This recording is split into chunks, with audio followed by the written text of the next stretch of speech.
the healthcare, the education pathway, the leave, the maternity and paternity leave, what else?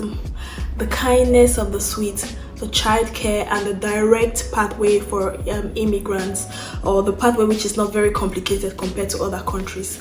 So if you were planning to come to Sweden, these are some of the things you might enjoy. So hi guys, thank you so much for tuning in. If you're new here, welcome. This is Ursula. Okay, so today I'm going to be sharing with you 5 things I love about living in Sweden. As you all know, I live in Sweden, and so yes, come with me and let me share with you some of the things that make this country interesting to me. The very first one is the healthcare system. Okay, so the healthcare system is free for everyone who comes into the country with a personal security number, or who comes into the country and acquires a personal security number. So for students who are coming to study for 2 years, and people who have a job, and most people who have a legal status in Sweden have the opportunity to get their personal number, that's what it's called, or social security number. That's the first thing you get, because that number helps you to get your bank account sorted, and then it helps you to be able to go to the hospital and do other things, right? So when you have a personal security number, it means you're legally in Sweden. You're legally authorized to live, work, or study in Sweden.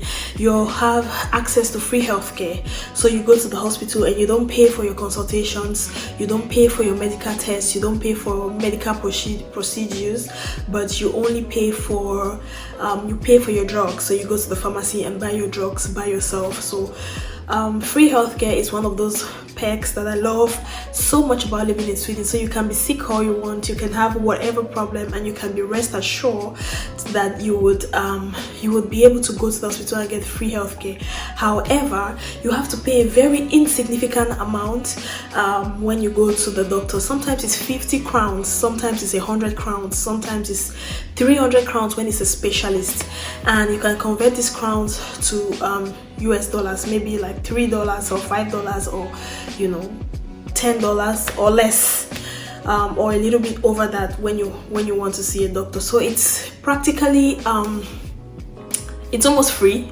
And so if you're planning to come to Sweden, yay, that's one of the good things about living in Sweden. That's one of the things I enjoy about living in Sweden. The second one is the education system. So one of the things that discourages a lot of people from coming to Sweden and to study as an international student is that the fees is really, really expensive.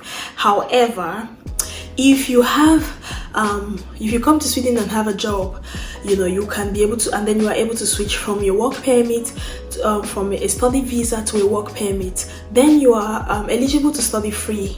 Okay, so education is free for people who are not on a student visa, but for people who are also on a work visa or have permanent residency status or are citizens. Okay, it's also free for all EU permanent residents and all EU citizens. So you can literally be a worker in Sweden and then don't have to pay fees anymore for you, but also for your spouse and your kids. So if my husband has a work permit and I convert my study permit to a work permit, then he can study for free and I can study for free, and our kids can study for free.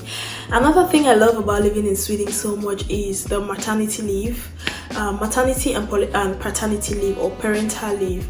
So when you're pregnant, you can be the couple has a total of about 16 months to be on maternity leave, and I think for the first I would check the stats, but almost the first 14 months you're entitled to 80% of your salary. 80% of the salary you'll be earning for the last 6 months or for the last year, or you're entitled to 7,500 crowns. If you've been working in Sweden for a while, you are entitled to that amount of money while on maternity leave. But of course, if you've been working and paying taxes, then you're entitled, and you have a work contract, then you're entitled to 80% of what is on your work contract for a couple of months. And I'm going to check the exact number of months and attach and put it on the screen. And so maternity leave is great. You can get to rest, and also Sweden encourages dads to take paternity leave and spend time at home with their kids. So that's one of the perks of living in Sweden. That's one of the things I love the most about living in Sweden. Apart from healthcare and education, I would love to say that Swedes are kind. Okay, Swedes are really kind. I find them to be very kind and considerate. Yeah, they are kind. They are very introverted. They are not the most friendly, outgoing people, but I find them to be kind. So one of the things I love about living here is that they are kind. You know, they are humanly, especially when you have an opportunity to encounter healthcare. You know, you really see that they care about you. You know, people, you know, they are really, really nice. You know, so that's one of the things I love about Sweden. The next thing is the immigration pathway. The immigration pathway is direct. So if you come in as a student, you need to be able to finish your school, you get some time to get a job, and then when you get a job, you should be able to be on that job for 4 years and apply for your permanent residency, and then, you know, apply for a citizenship after that. I've spoken to a couple of friends who have been to other countries around Europe who did not have the opportunity to have such a straight pathway, but in Sweden you can have that pathway. There's a possibility to have that pathway to finish school, even though sometimes to apply for the right jobs is hard, and I'm going to talk about that in a whole nother video. That's a big issue as well. But when you get a job in your career and you would have an opportunity to have your immigration papers and continue living in the country as a legal resident. So that's one of the things I love about Sweden. The last thing I'm gonna say is that childcare is almost free in Sweden. Yay! So if you're planning to build a family, then, you know, childcare is almost free in Sweden. You pay little or nothing. What you pay is I don't have a kid yet, but I have friends who have children, and it's very insignificant what you get to pay for your childcare, and you can keep the child at the childcare center from about 6 a.m. in the morning till about 6 p.m.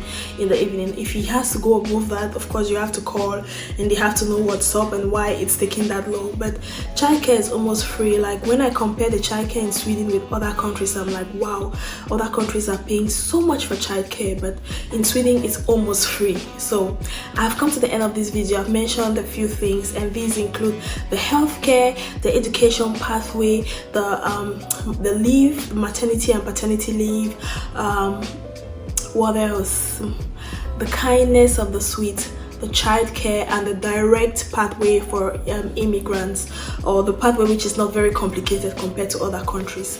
So if you were planning to come to Sweden, these are some of the things you might enjoy, but I would encourage you to do your own personal research. So do a lot of research, you know, check the dates, check timelines, you know, check the exact information concerning some of the things I've mentioned. And sometimes you can also check it on official Swedish websites, and you would have all this information displayed. So thanks for coming to watch. Thanks. This is the end of the video. I hope you enjoyed it, and keep coming for more vlogs. If you have not subscribed to the channel, girl, what are you waiting for? What are you waiting for? Subscribe to the channel, because we are building community here. So thanks so much, and until next time, I love you and thanks for watching. Bye.